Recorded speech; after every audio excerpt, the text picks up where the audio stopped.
Hi, I'm Selena, and today we're going to talk about my top 5 favorite series. So this list is as of now. I'm filming this in the end of January 2021, so this is the state of my favorite series at this point. I'm going to be doing another video in about a year just to see if over the course of this year my favorite series have changed. I anticipate them changing a lot because I'm reading a lot of new series this year and I really don't have that many series to choose from.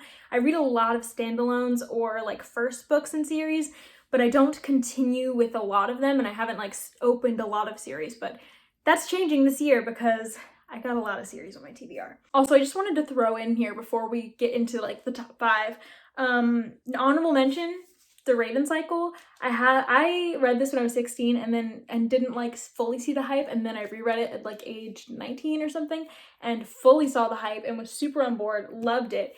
And now I don't really know how I'd feel about it, but I gave it all 5 stars then and I still have really fond feelings about it, and I feel like because I only have my memories and they're a little bit far out, I can't put this on the list in one of the top 5 spots, but this is probably my number 6 at the moment, and I just wanted to give it a quick honorable mention. Hopefully I'll be rereading this series soonish, maybe that's a good idea. I don't know if it is, but I loved this series at one point, and it at one point was my favorite series I had ever read, and then I read something else that's on this list. Almost spoiled it. But for now, let's just talk about the 5 series that I consider my favorites. So my top 4 favorite series have been really solid for a while this year. I'm sure that a lot of you could guess which are my top 4 series if you watch any of my videos. I talk about these series quite a lot, but the 5th series is one that I read this year, or completed this year, more like it, and I never expected it to be number 5 on this list, but I think it has bumped a lot of the series that I would have put in this list down. It has really just risen up this year and become one of my favorites and become one that I just thought was so fun and got so invested in. And number 5 is The Lunar Chronicles by Marissa Meyer. So The Lunar Chronicles is a series of sci-fi fairy tale retellings. I've only read the 4 main books in the series. I have not read the add-ons like Stars Above, Wires of Nerve, Ferris, and I don't really feel like I need to. I'm really just okay with having these 4 books be the books in the series for me, and I don't really want to continue on with them. And until this year, when I finished Scarlet, Cress, and Winter and finished the series off, I wouldn't have thought this would be on my list. I honestly probably would have put Grisha Trilogy or Six of Crows in this spot on the list, but after rereading those, I realized that I don't enjoy them as much as this one.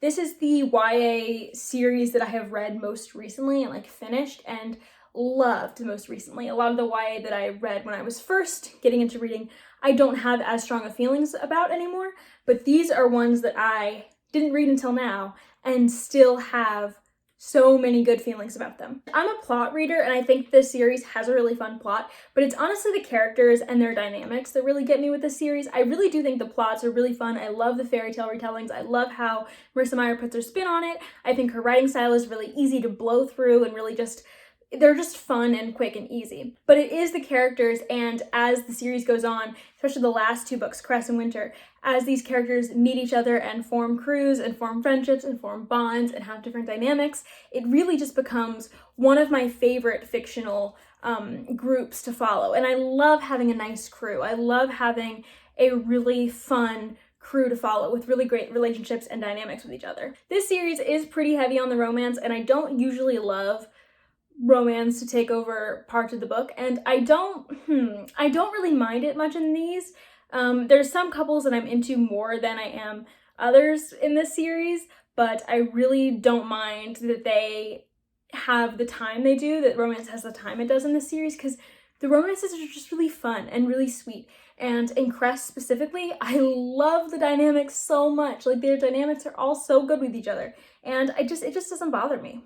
And then I also just think as the plot ties together, it gets really fun, really, oh boy, a lot more interconnected and complex than I was expecting. It's really not a complex sci-fi series, but it is a fun one. This series definitely didn't do everything right. I have my criticisms with it, definitely, but it did a lot of things right, and it made a pretty strong impression on me. My 4th favorite series on this list is the Beartown series. So this is an unfinished trilogy. I think the book number 3 should be coming out this year though, hopefully. I don't know, we haven't gotten any updates yet, but we know the title and Goodreads says 2021, but we still don't have a date yet, so I don't know. But his dates are usually announced a little bit later, so I'm holding out hope. But this series is probably the most different from anything on this list because it's not sci-fi or fantasy. It is a literary fiction, adult contemporary book. I don't really know exactly how to describe the genre for this. But basically in Beartown, we follow this town called Beartown, which is really obsessed with hockey and has a junior hockey league that is really going places, and it's actually bringing a lot of fame and notoriety and like hope to the town, which it hasn't been seen in a long time. But some of that is shattered when a member of this hockey team rapes a girl in the town, and the town is forced to sort of reckon with that, and some of them really support the survivor and kind of try and evaluate the social like statuses of the town and like what could have led to this, and some are just mad that their hockey season is being interrupted by this tragedy. And you get a lot of different perspectives. You get the perspectives of the town, you get the perspective of the girl who survived this terrible thing, you get the perspective of her best friend, her family, you get the perspective of people on the team, including the rapist, you get their coach, you get so many perspectives on this incident, and you get people feeling different ways about it and coping with those feelings in different ways. I think that Bachman manages to do that and highlight different perspectives while also never letting people off when they do not handle this the right way and when they are not supporting the survivor. He manages to show you all of these viewpoints without giving too much like leeway, I guess. This book never asks you to forget that these characters are complicit or handling this wrong or committed the act themselves, as it shows you their perspective.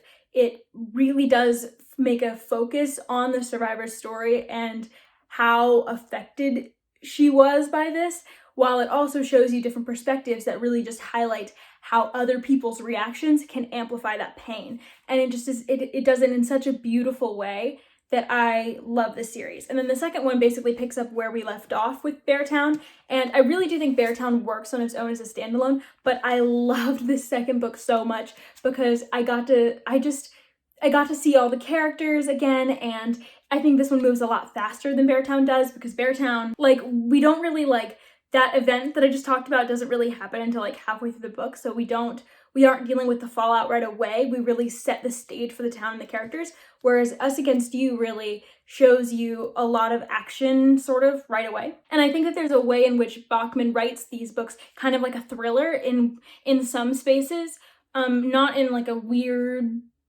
plot twisty way, but in a way where it keeps you on your toes and it keeps you interested. And I really, really enjoy this series. I think that it is fantastic. It's only so low because I haven't read it in a while, and also it's unfinished. And it could very well become way higher once I get the conclusion to this series, which I'm so excited about. By the way, we do see the scene in pretty graphic detail, so I would put a pretty major trigger warning for rape, but if there's any trigger warnings, which there will be for a lot of these books, I will leave them in the pinned comment down below. Number 3 is another unfinished series, and again, it is only so low because it is unfinished, and that series is Skyward by Brandon Sanderson, or the Skyward series by Brandon Sanderson. So this is one of my favorite series. I love these books so much. I gave them both 5 stars. I read them both this year. It's my favorite YA series. It's my favorite sci-fi at the moment. I love these books so dearly. In Skyward, we follow this teen girl named Spensa who really wants to be a pilot. Her culture is very much wrapped around the military and bravery and serving the planet they live on and defending it from these invaders from space. Spensa wants to be a pilot, but her father, who is also a very important pilot, deserted in the middle of a really important battle. And so that kind of serves as a stain on Spensa's reputation, and Spensa finds it very hard to be trusted by people. People don't really trust her to not do the same thing her father did, and so she is barred from a lot of things and has to sort of overcome those things and prove that she is a good pilot. And that's largely what this book is consumed around, but it also has a really fast-paced, intricate plot that comes together in the end in kind of an explosive ending that also manages to be really emotional. We really get to watch the plot unfold as Spence's character develops and as we see her change and grow and sort of come out of one place where she was really kind of lonely and hurt and angry and sort of just evolve and learn to use these emotions in productive ways. And I think that the character and plot, like the way they go together, works really, really well for this series. And I thought that this first book did that beautifully. And then we just follow where that book leaves off with Skyward Starsight. And I honestly might even like Starsight better because Starsight really makes this plot, it takes it in places that I wasn't expecting, but I love. It really just expands the world, expands the plot past what happened in Skyward, and I love this series. I'm so excited to get the next book this year. This is going to be a 4-book series, so it will be unfinished for probably a little longer than Beartown is. And I'm really excited to see if this can maintain its quality and its space on this list as I read more series and as the books come out. Then the number 2 space on this list is yet another Sanderson series, and that is Mistborn Era 1. I am currently reading Era 2 right now, but I'm only talking about Era 1 for this one because I haven't read anywhere near enough Era 1 to tell you whether I can say the whole Mistborn series. But this trilogy is a very contained trilogy in the Mistborn world, Scadrial. This is one of the series in Brandon Sanderson's Cosmere. I'm sure if you watch me, you've read this or you know about it or you've heard me talk about it because I love this series so much. But in case this is your first time seeing one of my videos or hearing about Mistborn somehow, because it's very hyped, this series is about a dark lord that rules over Scadrial, the world, and things are very bleak. And we follow a group of people who have some control over the magic in the world. They have sort of different powers. But yeah, we follow them as they are banding together to basically pull off a heist that will crumble the empire and like hurt the Lord Ruler and hopefully get people out of his control, which is looking very bleak at the moment. This series also has a magic system that is wrapped around like consuming metals, and then once they're in your body, you can sort of use them to get different powers. Some people can consume one metal and use those powers, and some can consume them all and get all the powers. We follow Vin primarily, who is a Mistborn, which means she can use all the powers if she consumes all the metals. We follow Vin, who's really not had a great life. She's kind of a orphan on the streets, and she gets taken in by this group and asked to pull off this heist with them. And it's just a really great series with an intricate plot, like Sanderson is known for doing really intricate plots with explosive endings, and I think this series is absolutely that. This book really takes off, and we get to see just an insanely good and expansive plot that also manages to be really contained in these 3 books with enough loose ends that you could follow a second series, which takes place in the future. And he wrote that series, so we have that. The series is really fun, really easy to read, and has great characters. I think Vin is one of the best characters Sanderson has ever created because her mental turmoil when she starts the series and where she ends up and how her character develops is just beautiful. It's amazing. This series is heartbreaking and bittersweet and fun and action-packed and just all the things. It gives you all the feelings, and I love it. It's my second favorite series, and I do think that the reason this is so high is because the conclusion, Hero of Ages, really was such a good conclusion. It was literally like such a good conclusion, and that's really important to me when I have series. I love to see whether they can stick to landing or not, and this series, in my opinion, definitely did, and so that's why it made it so high up in a way that like Beartown and Skyward just couldn't hope to compare yet. Finally, we come to the final series, my number 1 favorite series, the moment we've all been waiting for and that I'm sure we've been expecting. And that series, my favorite series of all time, the series I love more than all the other series, is the Stormlight Archive. Oh my gosh. The Stormlight Archive. I cannot hold these 4,000 pages, so I'm gonna put some down. In The Way of Kings, the first book in the Stormlight Archive, we follow Roshar, which is a world that is I think it's very much like, it's a very vibrant and lush world, but it is also a world that doesn't have access to the same magics that it used to and access to all of its memories and histories, basically. And we follow a couple of characters who are connected to those systems and histories, more so than the other people in the world at the moment. So the principal character of The Way of Kings that we get flashbacks for, and then we see the majority perspectives from, is Kaladin, who is enslaved. He's a bridge runner for the war effort that's going on. They fight in this place called the Shattered Plains with lots of trenches. Kaladin runs bridges with his crew, and basically it's very miserable. Bridgemen are not treated well, and Kaladin is in a very, very low, desolate place at this point. And we follow his rise, basically.